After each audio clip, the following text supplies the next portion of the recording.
ఇంకా మీకు కస్టమర్ రిలేషన్షిప్లో సార్ మేజర్ ఛాలెంజెస్ ఏమొచ్చినాయి సార్, దాన్ని మీరు ఎలా హ్యాండిల్ చేస్తారు? మేజర్ ఛాలెంజెస్ అంటే కొంతమంది కస్టమర్స్ ఏంటంటే కొన్ని కారణాల వల్ల నేను పే చేయలేకపోతున్నామండి అంటారు. యాక్చువల్గా మ్యూచువల్ అంటే ఇద్దరికి ఒడంబడిక మీద మనం ఒక అప్లికేషన్ తీసుకుని దాన్ని సైన్ చేస్తారు. మ్యూచువల్లీ టర్మ్స్ అండ్ కండిషన్స్ ఉంటారు. దాని ప్రకారం ఏంటంటే ఒక 2 నెలలు కానీ దాటితే ఇన్ సక్సెషన్ ఆఫ్. ఇంకా మీ కంపెనీలో పనిచేసే ఎంప్లాయీస్కి మీరు ఏం బెనిఫిట్స్ ఇస్తారు సార్? వాళ్ళు ఎందుకు మీ కంపెనీలో పనిచేయాలి, ఏం బెనిఫిట్స్ ఉన్నాయో చెప్పండి. కంపెనీస్లో మన దగ్గర పనిచేసే వాళ్ళందరూ కూడా చాలా సంవత్సరాల కాలం నుంచి పనిచేస్తున్నారు. నేనే తీసుకోండి, నేను 12 సంవత్సరాల నుంచి పనిచేస్తున్నాను. ఎందుకంటే ఎంప్లాయీస్కి మేజర్గా వచ్చేది ఏంటంటే శాలరీస్ అండి. తర్వాత శాలరీసే కాకుండా అదర్ బెనిఫిట్స్ కూడా ఇస్తారు. అదర్ బెనిఫిట్స్ అంటే ప్రావిడెంట్ ఫండ్ ఉంటుంది. సార్ ఈ లేడీస్ అందరికి మెటర్నిటీ బెనిఫిట్స్ అవన్నీ ఇస్తారా సార్? లేడీస్ కి maternity benefits, not only ladies, not only the ladies అండి, మగవాళ్ళకి కూడా మెటర్నిటీ బెనిఫిట్స్ ఇస్తారు. Very good, very good. మగవాళ్ళకి కూడా ఇప్పుడు వాళ్ళ భార్య ఇంట్లో ప్రసవించింది అనుకోండి, దానికి మగవాళ్ళకి కూడా బెనిఫిట్స్ ఉంటాయి అన్నమాట. కానీ మీ ఆర్గనైజేషన్లో వచ్చిన మేజర్ కోఆర్డినేషన్ ఎట్లుంటుంది సార్? అన్ని డిపార్ట్మెంట్స్ మీకు ఎలా హ్యాండిల్ చేస్తారు కోఆర్డినేషన్? కోఆర్డినేషన్ అంటే మా దగ్గర ఇప్పుడు ఒకే వర్క్ ఒక గ్రూప్ ఆఫ్ పర్సన్స్ మొత్తం చేయడం అంటే ఇట్స్ వెరీ లిటిల్ హార్డ్ కింద ఉంటుంది. అంచేది వీ హ్యావ్ డివైడెడ్ అన్నమాట, డిఫరెంట్ టీమ్స్, డిఫరెంట్ టీమ్స్ అండి. మా దగ్గర ఏం డిపార్ట్మెంట్స్ ఉన్నాయి? ఇప్పుడు accounts, finance and accounts department ఉంది. అలాగే సిఆర్ఎం డిపార్ట్మెంట్ అంటే కస్టమర్ కేర్ డివిజన్, అలాగే marketing division, operations division, legal, internal audit division. Sir ఇక్కడ ఒక మాట ఏంటంటే సార్, మీ కస్టమర్స్ ఎవరైతే ఉన్నారో మనం ఒక స్కేల్ 1 to 5 అనుకుందాం. 1 to 5లో మీరేమనుకుంటారు? మీ కస్టమర్స్ ఎంత సాటిస్ఫైడ్ ఉన్నారు? మేము అనుకోవడం అంటే మేము మాక్సిమం మేము ట్రై చేసేది కస్టమర్ సాటిస్ఫాక్షన్, వాళ్ళని తృప్తిపరచాలి. కరెక్ట్. వాళ్ళ ప్రాబ్లం ఏదైనా వస్తే కూడా దాన్ని ఒకవేళ మన టర్మ్స్ అండ్ కండిషన్స్ కి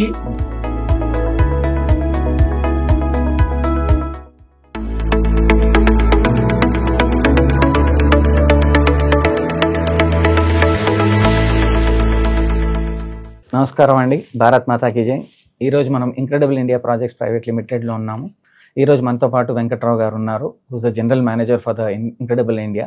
సార్ మనకి వివరిస్తారు ఇంక్రెడిబుల్ ఇండియా ప్రాజెక్ట్స్లో ఏమేమి ఉన్నాయి, దాంట్లో జనరల్ మేనేజర్గా తన ఎంప్లాయీ బెనిఫిట్స్ ఏమున్నాయి, కస్టమర్ రిలేషన్షిప్ మేనేజ్మెంట్ ఏంటి, ఇవన్నీ మనకు వివరిస్తారు. సో వెంకట్రావు గారు ప్లీజ్ మన కస్టమర్స్ చెప్పండి సార్. నమస్కారం అండి. నేను ఇంక్రెడిబుల్ ఇండియా ప్రాజెక్ట్స్లో గత 12 సంవత్సరాల నుంచి పనిచేస్తున్నాను. యాక్చువల్గా మనది ఏంటంటే కోర్ బిజినెస్ ఏంటంటే కస్టమర్స్కి ప్లాట్స్ అమ్మడం ప్రాజెక్ట్స్లో, ఒక్కొక్క ప్రాజెక్ట్స్లో. ఈ కస్టమర్స్కి ఏం చేస్తారంటే ప్లాట్స్ డిఫరెంట్ సైజెస్ ఉంటాయి. వాళ్ళు మినిమం సైజ్ ఎంత అంటే 150 గజాల నుంచి వాళ్ళు ఎంతైనా గజాలకి కొనుక్కోవచ్చు. దీంట్లో ఏంటంటే కస్టమర్ అంటే రకరకాల కస్టమర్స్ ఉంటారు మన దగ్గర. అంటే ఈవెన్ మీరు చెప్పాలంటే కొబ్బరి బొండాలు అమ్ముకునే కస్టమర్ దగ్గర నుంచి అతను కూడా మాకు చాలా వాల్యుబుల్ అంటే యాజ్ ఎ కస్టమర్. అలాగా ఐపీఎస్ ఆఫీసర్ వరకు మన కస్టమర్స్ అసలు అక్రాస్ ది గ్లోబ్ ఉన్నారు. అంటే అన్ని దేశాల్లోని ఎన్ఆర్ఎస్ కూడా మనకి ఉన్నారనమాట అండి. వాళ్ళు ఏం చేస్తారంటే బేసిక్గా మనం ఏంటంటే అవుట్ రైట్ బేసిస్ మీద ప్లాట్స్ అమ్ముతాము. అండ్ తర్వాత ఈఎంఐ అంటే ఇన్స్టాల్మెంట్ స్కీమ్ మీద కూడా మనం అమ్ముతాం. అవి ఇన్స్టాల్మెంట్ స్కీమ్స్ ఏంటంటే ఇనిషియల్గా 39 లేకపోతే 44, 48 అప్ టు 99 ఈఎంఐల వరకు మనకు ఉన్నాయి. అంటే ఈఎంఐలు పూర్తి అయ్యే వరకు వాళ్ళు చేయాలి అని ఉండాల్సిన బాధ్యత ఏం అవసరం లేదు ఇన్ఫ్యాక్ట్. కాకపోతే వాళ్ళు ఒకవేళ ఈఎంఐస్ అన్ని కొన్ని పే చేసిన తర్వాత లేదు నేను మొత్తం నాకు అమౌంట్ అందింది మొత్తం చేసేస్తాను అంటే కూడా వాళ్ళకి ప్రతి గుడ్ డిస్కౌంట్, చాలా మంచి డిస్కౌంట్ ఆఫర్ చేస్తాం మనం. ప్రీ క్లోజర్ అన్నమాట.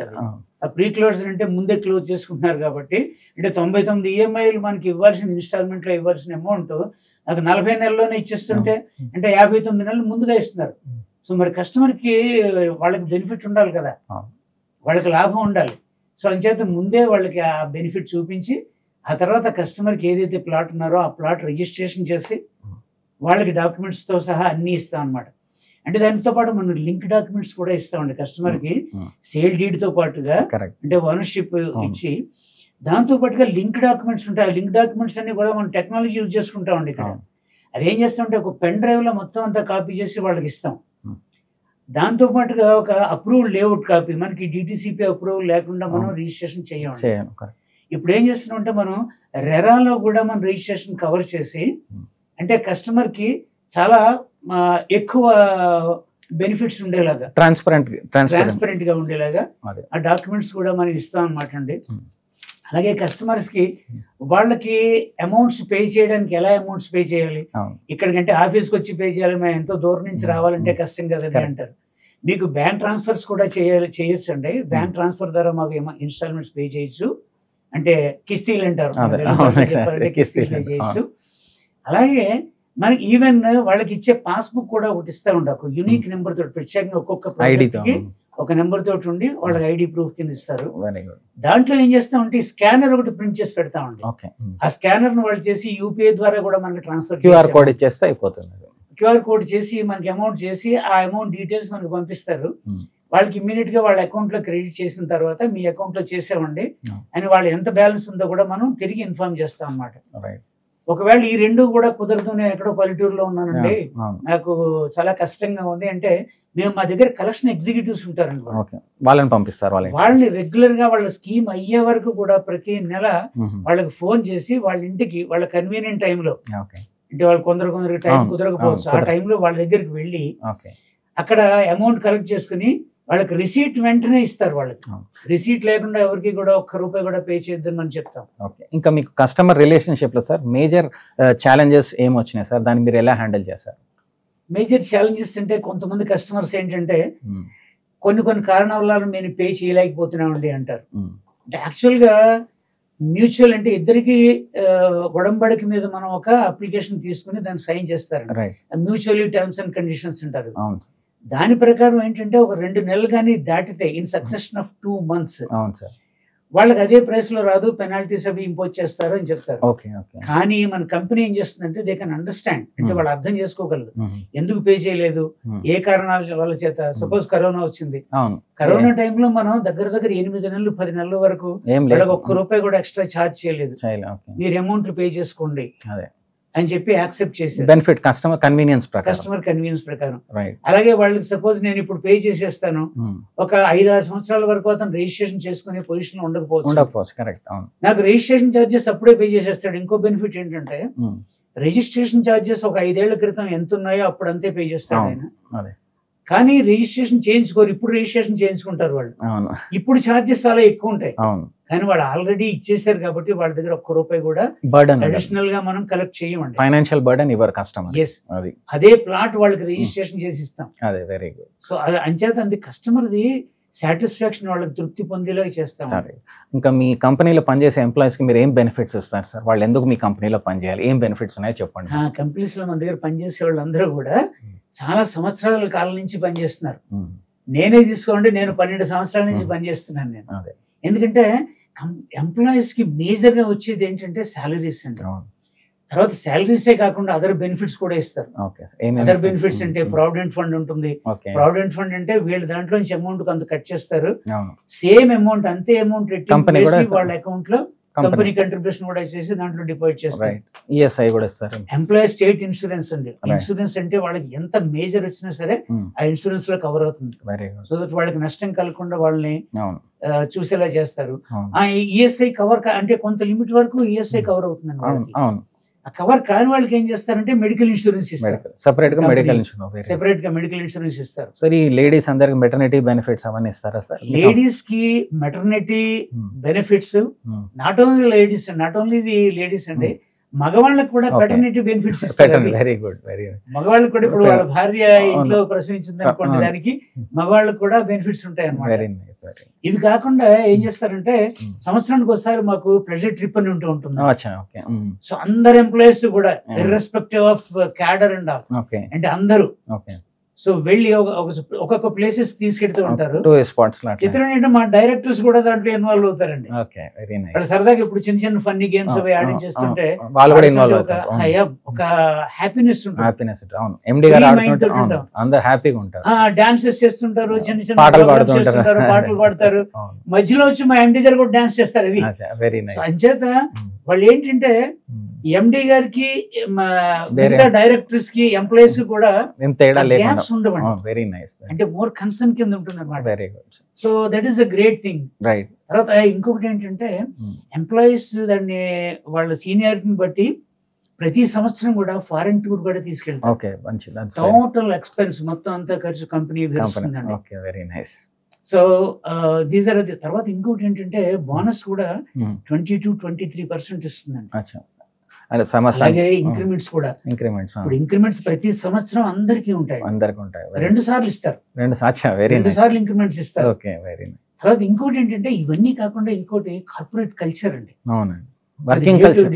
ప్రతిరోజు ఆపరేషన్స్ లో Mm. ఆయన ఎండి గారు వచ్చి గట్టిగా మాట్లాడడం కానీ వెళ్తూ ఉండదు. Only heads of the departments తోటి ఒక వారం రోజులకో లేదా 10 రోజులకు ఒకసారి మీటింగ్ పెట్టుకుని మాట్లాడుతూ ఉంటారు. ఇంటర్న్ వాళ్ళు ఇక్కడికి పాస్ ఆన్ చేస్తారు. కానీ మీ ఆర్గనైజేషన్ లో వచ్చిన మేజర్ కోఆర్డినేషన్ ఎట్లుంటుంది సార్? అన్ని డిపార్ట్మెంట్స్ మీకు ఎట్లా హ్యాండిల్ చేస్తారు కోఆర్డినేషన్? కోఆర్డినేషన్ అంటే మా దగ్గర ఇప్పుడు ఒకే వర్క్ ఒక గ్రూప్ ఆఫ్ పర్సన్స్ మొత్తం చేయడం అంటే ఇట్స్ వెరీ లిటిల్ హార్డ్ కింద ఉంటుంది. అంచేది వీ హ్యావ్ డివైడెడ్ అనమాట. డిఫరెంట్ టీమ్స్, డిఫరెంట్ టీమ్స్ అండి. మా దగ్గర ఏం డిపార్ట్మెంట్స్ ఉన్నాయి? ఇప్పుడు accounts, finance and accounts department ఉంది. అలాగే సిఆర్ఎం డిపార్ట్మెంట్ అంటే కస్టమర్ కేర్ డివిజన్ ఒకటి ఉంది. అలాగే marketing division, operations division, legal, internal audit division, legal division లో registrations division is a part in that. అవును, వెరీ గుడ్. అలాగే projects and development, correct, land and development division. Right. So ఈ general administration that is also very important. General administration అంటే వీళ్ళందరికీ కూర్చొని అన్ని facilities provide చేసేది. Correct, అవును sir. కొన్ని చోట్ల ఏం చేస్తారంటే ఒక్కొక్కసారి ఈవెన్ బాత్రూమ్ సరిగ్గా లేకపోతే it is very difficult. It's small job but they do that. Very important. Ambience is also very important. అలాగే కార్పొరేట్ కల్చర్, అలాగే డిపార్ట్మెంట్స్ ఎలాగంటే రోల్స్ కానీ వీళ్ళ బాధ్యతలు కానీ అవన్నీ క్లియర్ గా ఉంటాయి. ఈ డిపార్ట్మెంట్ ఇంతవరకు చేయాలి. ఆ ప్రాసెస్ కూడా దాంట్లో ఈ ప్రాసెస్ డాక్యుమెంట్ ఉంది, ఒక డాక్యుమెంట్ ఉంది. అది ఏ విధంగా ఎక్కడెక్కడి నుంచి ఎక్కడెక్కడికి వెళ్ళాలి. Say for example customer care లో ఉంటుందండి, డబ్బులు అంతా పే చేసేస్తాడు అతను. దానికి రిజిస్ట్రేషన్ కోసం ఒక డాక్యుమెంట్ తయారు చేస్తారు. ఆ డాక్యుమెంట్ అది కరెక్టా కాదా అన్నది నెక్స్ట్ లెవెల్లో వాళ్ళు వెరిఫై చేస్తారు. అక్కడి నుంచి అకౌంట్స్ డిపార్ట్మెంట్ పెడుతుంది, ఫైనాన్షియల్స్ అంతా కరెక్ట్ గా చేశారా. ఆ తర్వాత ప్రాజెక్ట్స్ డివిజన్ పెడుతుంది. ప్రాజెక్ట్ లో వీళ్ళు సరిగ్గా ఉందా లేదా అంటే ఆ సర్వే నెంబర్స్ లో ఈ ప్లాట్స్ ఉందా లేదా, ప్లాట్ డైమెన్షన్స్ ఏంటి, ఈ ప్లాటే కాదా, రెడీ ఫర్ రిజిస్ట్రేషన్, దానికి అప్రూవల్స్ ఉన్నాయి, అవన్నీ వెరిఫై చేస్తారు. Then it goes to internal audit department. వాళ్ళు కూడా త్వరగా అంటే ఇవన్నీ చేసేది ఎందుకంటే ultimately customer satisfaction. Customer should not suffer. Right sir. ఇక్కడ ఒక మాట ఏంటంటే సార్, మీ కస్టమర్స్ ఎవరైతే ఉన్నారో మనం ఒక స్కేల్ 1 to 5 అనుకుందాం. 1 to 5 లో మీరేమనుకుంటారు? మీ కస్టమర్స్ ఎంత సాటిస్ఫైడ్ ఉన్నారు? మేము అనుకోవడం అంటే మేము మాక్సిమం మేము ట్రై చేసేది కస్టమర్ సాటిస్ఫాక్షన్, వాళ్ళని తృప్తిపరచాలి. కరెక్ట్. వాళ్ళ ప్రాబ్లం ఏదైనా వస్తే కూడా దాని ఒకవేళ మన టర్మ్స్ అండ్ కండిషన్స్ కి లోబడి లేదనుకోండి, కొన్ని కేసెస్ లో మనం బోర్డ్ ఆఫ్ డైరెక్టర్స్ దగ్గరికి వెళ్ళి కూడా రిక్వెస్ట్ చేసి వాళ్ళకి సాటిస్ఫాక్షన్ అంటే తృప్తినిచ్చేలా చూస్తాం. మన రేటింగ్ అంటే 4 and 5 మధ్యలో చూపిస్తాం. ధన్యవాదాలు సార్. భారత్ మాతాకి జై సార్. భారత్ మాతాకి జై సార్. ధన్యవాదాలు.